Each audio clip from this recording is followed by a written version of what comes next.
Hello बच्चों, आज हम पढ़ते हैं ब्लड में पढ़ा था। तो ब्लड ग्रुप की खोज सर्वप्रथम की थी कार्ल लैंडस्टीनर ने 1901 में। तो मुख्य रूप से 4 प्रकार के ब्लड ग्रुप हैं। एक है ए, दूसरा है बी, तीसरा है ए बी और चौथा है ओ। जो ब्लड का संगठन है उसमें पाए जाते हैं प्लाज्मा एंड ब्लड सेल्स। तो ब्लड सेल्स में आता है आरबीसी, डब्ल्यूबीसी एंड प्लेटलेट्स। तो ये हो गया आपका, जैसे ब्लड है,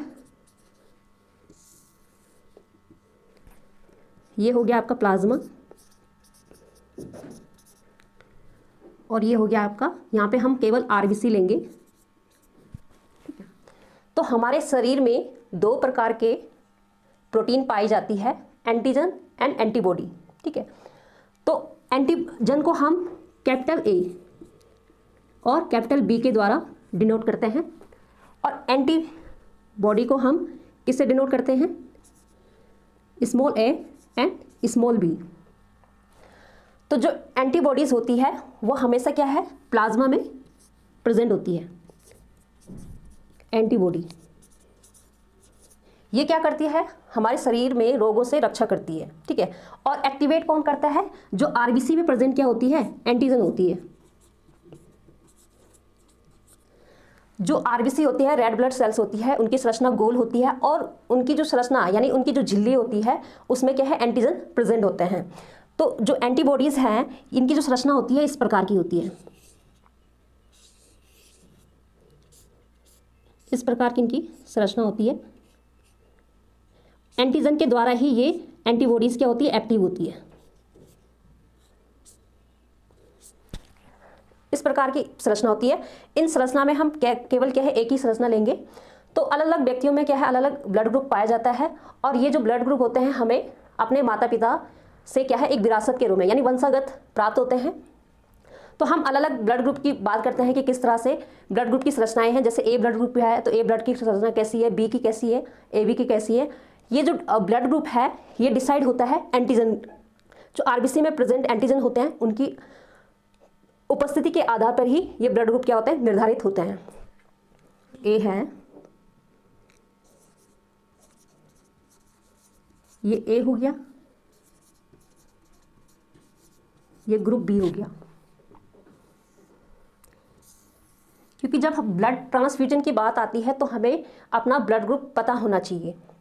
जैसे कि ये ब्लड सेल्स है, ये आरबीसी है, और इसके सरफेस में क्या है, जैसे ये ए है तो हम इसको एक ट्राइंगल यानी इसको अगर हम काट दें तो हम एक संरचना प्रदर्शित करने के लिए क्या है, इसको काट करके हम क्या है, इस तरह की संरचना बनाते हैं। इससे ये डिसाइड होता है, सब पता चलता है ये क्या है, ब्लड ग्रुप ए है।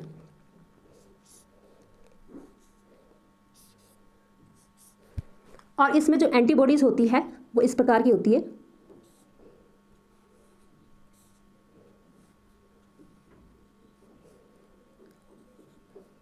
लेकिन एंटीबॉडी कौन सी प्रेजेंट होगी इसमें? B, small B. इसको हम क्या है, कैपिटल ए से डिनोट करेंगे। तो स्मॉल बी क्यों प्रेजेंट होगी? आपने देखा होगा जो ब्लड ग्रुप ए होगा तो ये जो एंटीबॉडीज है इसके साथ रिएक्ट नहीं कर पाए। क्यों ना कर पाए? अगर फॉर एग्जांपल अगर ये वाली एंटीबॉडीज होती, एंटीबॉडीज ए होती,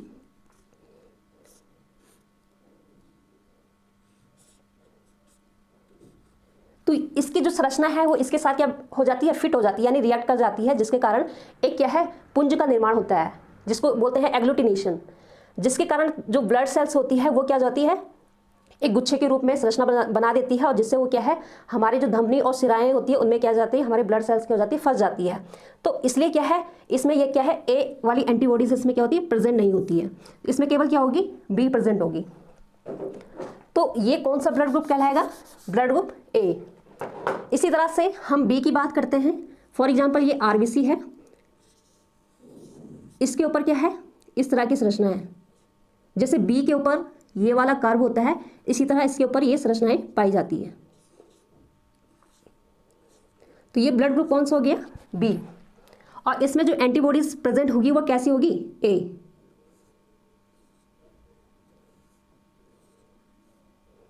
जिसकी संरचना इस प्रकार होगी, ट्राइंगल टाइप। तो ये हो गया इसका ए, एंटीबॉडीज। अगर हम स्लाइड में इस तरह की संरचनाएं देखते हैं ब्लड सेल्स की, अगर स्लाइड में इस प्रकार की संरचना होगी तो वो ब्लड ग्रुप क्या होगा, ए होगा। अगर इस प्रकार की संरचनाएं होगी तो ये ब्लड ग्रुप क्या होगा, बी होगा। इसी तरह हम बात करते हैं group A B. Group A B, तो जो ग्रुप ए बी है उसमें एंटीजन ए भी प्रेजेंट होता है और क्या है, बी भी प्रेजेंट होता है। ये ब्लड ग्रुप ए बी है, ये है ए एंटीजन है, ये बी एंटीजन है, ये ए एंटीजन है, ये बी है, ये ए है और ये बी एंटीजन है। तो इसमें क्या है, कोई भी एंटीबॉडीज़ क्या होगी, प्रेजेंट नहीं होगी। जैसे कि ये है ए एंटीजन है, एंटीबॉडीज़ है, और ये क्या है, बी एंटीबॉडीज़ है, तो ये इसमें प्रेजेंट नहीं होगी। क्यों नहीं होगी, ठीक है, क्योंकि इसमें क्या है, दोनों क्या है, एंटीजन है। तो अगर ब्लड ट्रांसफ्यूजन की बात आती है तो जो ए बी ब्लड ग्रुप वाला व्यक्ति होता है वो सभी का ब्लड ले सकता है। क्यों ले सकता है, क्योंकि इसमें कोई भी एंटीबॉडीज़ प्रेजेंट नहीं है। अब हम बात करते हैं ग्रुप बी की, ग्रुप ओ की, सॉरी। तो जो ग्रुप ओ है इसमें क्या है, ना तो एंटीजन ए होता है और ना ही एंटीजन बी होता है। इसकी जो सेल्स होती है, आरबीसी की सेल्स होती है, एकदम गोल होती है, यानी इसकी जो झिल्ली है इसमें कोई भी एंटीजन प्रेजेंट नहीं होता है। जब इसमें कोई भी एंटीजन प्रेजेंट नहीं होगा तो इसका जो प्लाज्मा होगा, इसके प्लाज्मा में क्या है, दोनों हो गए, दोनों एंटीबॉडीज़ होगी, एंटीबॉडीज़ ए और एंटीबॉडीज़ बी। तो इसमें क्या है, दोनों प्रेजेंट होंगे। जैसे ये है,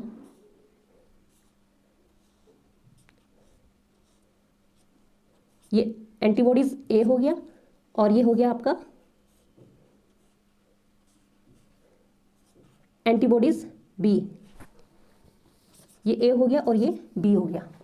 तो इसमें क्या है, दोनों प्रकार के एंटीबॉडीज़ प्रेजेंट है। तो जो ब्लड ग्रुप ओ है ये एक यूनिवर्सल डोनर है, यानी ये सबको अपना ब्लड दे सकता है, बी को भी दे सकता है, ए को भी दे सकता है और ए बी को दे सकता है, लेकिन वो ले नहीं सकता है। क्यों नहीं ले सकता है, क्योंकि इसमें क्या है, दोनों प्रकार की एंटीबॉडीज़ प्रेजेंट होती है।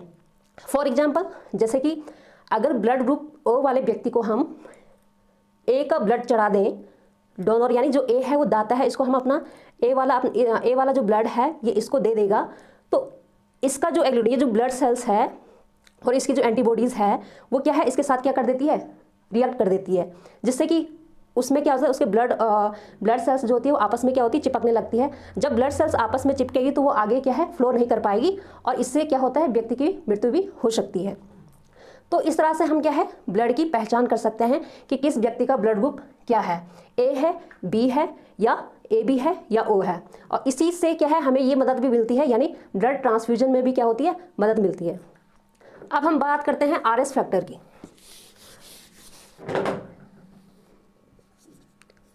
आरएस फैक्टर ये भी एक प्रकार की प्रोटीन है, यानी कि एंटीजन है। तो आरएस फैक्टर की खोज जो सर्वप्रथम की थी वो की थी वीनर ने। किसमें की थी, रिसस बंदर में, रिसस बंदर में की थी।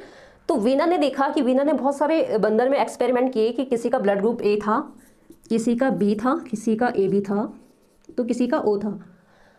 तो वीनर ने देखा कि ए बी ब्लड ग्रुप, किसी के ब्लड ग्रुप में एंटीजन ए और किसी के ब्लड ग्रुप में एंटीजन बी प्रेजेंट था, लेकिन किसी किसी बंदर के ब्लड में इन दो एंटीजन ए और एंटीजन बी की उपस्थिति के अलावा उन्हें क्या एक चीज और दिखी, एक स्ट्रक्चर और दिखा जो एक चौकोर जैसी संरचना थी, जो एक क्या थी, एक चौकोर जैसी संरचना थी, एक एक्स्ट्रा एंटीजन था, इसको एंटीजन डी भी कहा जाता है। तो उन्होंने देखा कि ये एक अलग सी संरचना दिखाई दे रही है, तो उन्होंने क्या किया, इसको नाम दिया आरएस फैक्टर। आरएस फैक्टर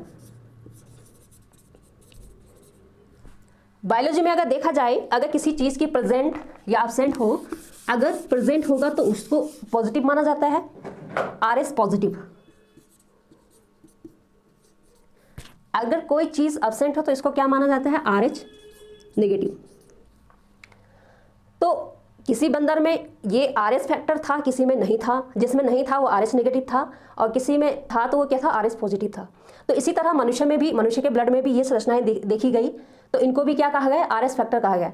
यानी जिसके ब्लड ग्रुप में अगर आरएस फैक्टर प्रेजेंट है तो वो क्या होगा, ए पॉजिटिव, ठीक है, या बी पॉजिटिव, या ए बी पॉजिटिव, या ओ पॉजिटिव।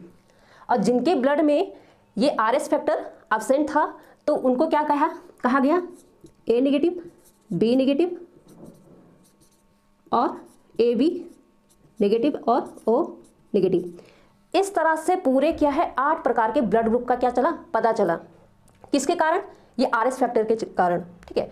तो आरएस फैक्टर में एक चीज आती है इरिथ्रोब्लास्टोसिस फिटालिस, एक डिजीज है आरएस फैक्टर से संबंधित, इरिथ्रोब्लास्टोसिस फिटालिस, इरिथ्रोब्लास्टोसिस फिटालिस। ये जो शब्द है, ये जो डिजीज है, ये 3 शब्दों से मिलकर बनी है। इरिथ्रो मीन्स होता है red blood cells, red blood cells. Blast means होता है ब्रेक, मीन्स टूटना, और फिटलिस मीन्स होता है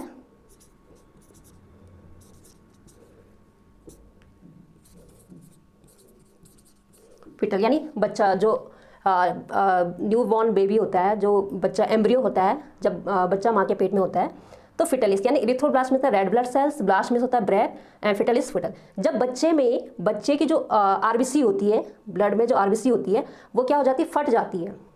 लेकिन वो किस कंडीशन में होता है ऐसा, आइए हम बताते हैं।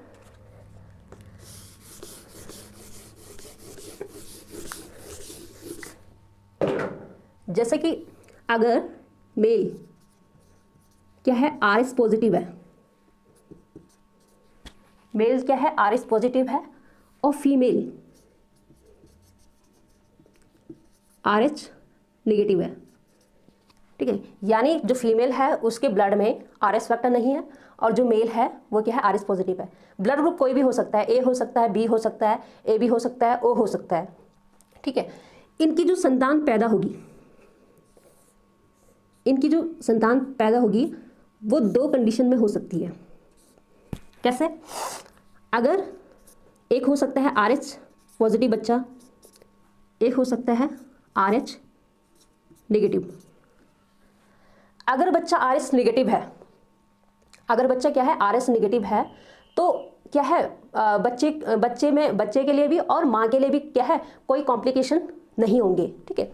लेकिन अगर बच्चा क्या है, आरएच पॉजिटिव निकलता है, उसका जो ब्लड ग्रुप है वो क्या है, आरएच पॉजिटिव आता है, तो इसमें क्या कंडीशन आती है, इसको हम देखते हैं एक एक करके। जैसे कि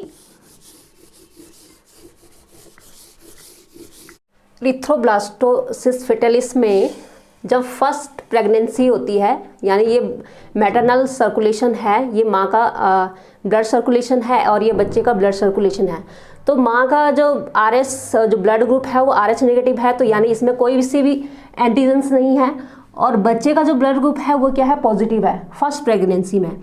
तो फर्स्ट प्रेगनेंसी में तो बच्चे को कोई दिक्कत नहीं होती है, बच्चा नॉर्मली होता है।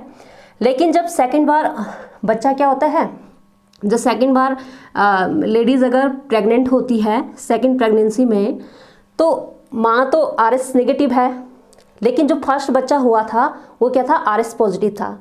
तो जब बच्चे की अम्बिलिकल कॉर्ड यानी नाल काटी जाती है, तो वहाँ पर माँ का ब्लड और बच्चे का ब्लड का क्या हो जाता है, आदान प्रदान हो जाता है। यानी जब बच्चे का ब्लड क्या हो जाता है, इसमें मिक्स हो जाता है माँ के ब्लड सर्कुलेशन में।